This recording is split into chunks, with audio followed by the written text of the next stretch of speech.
உங்கள் டயபெட்டிஸை நீங்கள் கண்ட்ரோலில் வைக்காமல் விட்டால் உங்களுக்கு ஃப்யூச்சரில் டயாலிசிஸ் கூட தேவைப்படலாம்.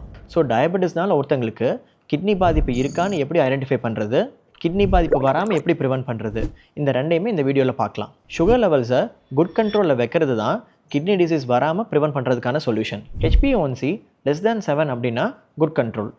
கிட்னி பாதிப்பு இருக்கான்னு பார்க்குறதுக்கு நம்ம 2 டெஸ்ட் பண்ணுறோம். ஒன்று கிரியாட்டினின் லெவல்ஸ், இன்னொன்று யூரின் மைக்ரோஆல்புமின் கிரியாட்டினின் ரேஷியோ.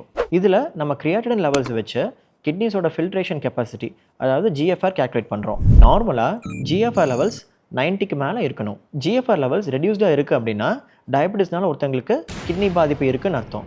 அடுத்தது urine மைக்ரோஆல்புமின் creatine ratio.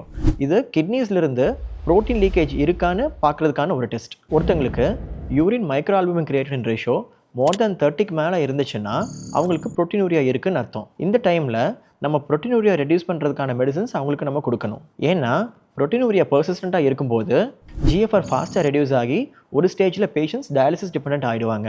So diabetic patients முடிஞ்ச அளவுக்கு HbA1c <7 மெயின்டைன் பண்ண ட்ரை பண்ணணும். உங்கள் ஃப்ரெண்ட்ஸ் அண்ட் ஃபேமிலிஸில் யாராவது டயபெட்டிக்காக இருக்காங்கன்னா அவங்களுக்கு இந்த இன்ஃபர்மேஷனை ஷேர் பண்ணுங்கள்.